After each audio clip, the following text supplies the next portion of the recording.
Today is the 10-year anniversary of the greatest channel of all time, HoopsAndDinoMan. Alright, so I'm gonna take a wild guess and say that you have no idea as to what I'm talking about.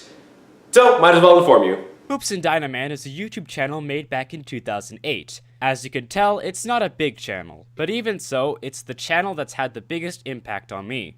The truth is, HoopsAndDinoMan's videos had inspired me to make videos of my own, and also inspired me to pursue a career in filmmaking. In fact, it is very definitely likely that this entire channel would have not existed had I not stumbled upon this channel. As far as I know, the creator of HoopsAndDinoMan is a most likely college student by now named Anders V. He's never made a face reveal before, and there is practically no personal information about him. Yet despite that, I have a huge respect for the guy, and I think it'd be a fun thing to look back at the history of the channel that has inspired me to do filmmaking. So we're doing that.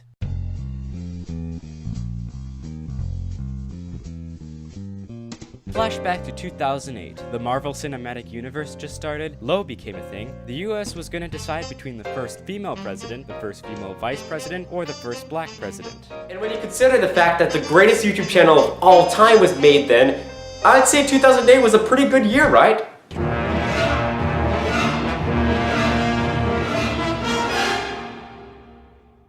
Oh yeah, how'd I forget about that? On September 13th, a legend was made. Alongside the creation of the channel, the first video was uploaded. And as you can see with the name of the channel, it's obvious to tell what the first video was about. A catfight between Anders' cats, Simon and Peter. And it's an adorable video, ignoring the fact that it's an incredibly low quality. I mean, come on, it was 2008. YouTube basically had 5 pixels on the screen then.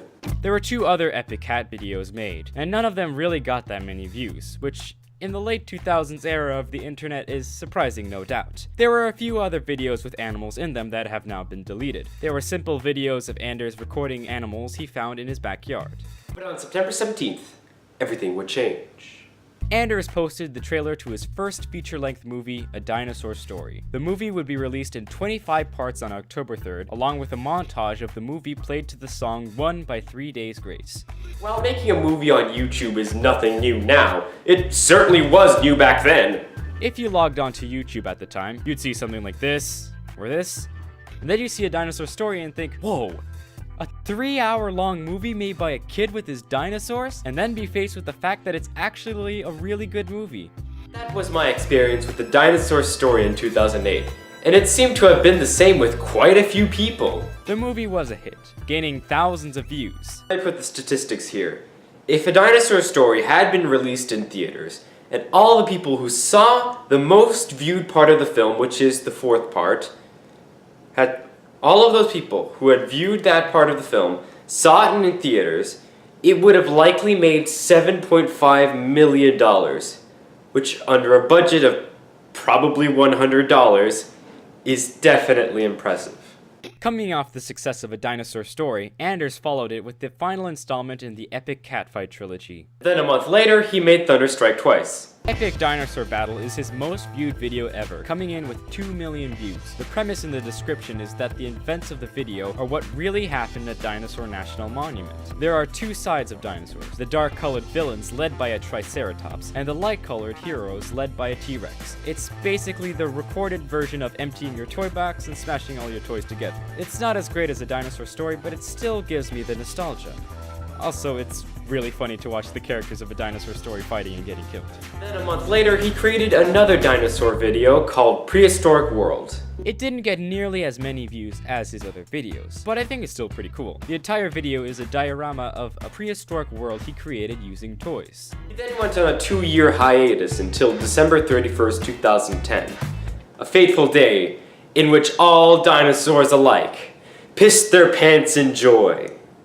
The idea of a sequel to A Dinosaur Story was a dream come true to me, and the trailer looked great. The whole film was uploaded in 10 parts on May 2nd of 2011, and despite not getting as many views as the first film, it too was really good. He then went on a 3-year hiatus, which felt like an eternity to me, until he finally started to upload more videos.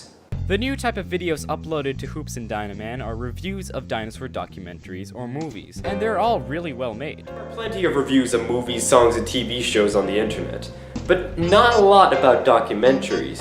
And that's what really makes Hoops and Dinoman's new videos special, is because he is the only channel that I know of that would actually pinpoint what would make a good documentary. While he won't be making a third A Dinosaur Story film, he is planning on making a claymation movie in the future, so now's a pretty good time to start getting into Hoops and Dinoman. He's an amazing YouTuber, and without him, I would safely say that this last decade of my life would have been completely different without him. But wait, I'm not done yet with Hoops and Dinoman. There's still one thing I'd like to talk about in 20 days. With this dinosaur, Noasaurus.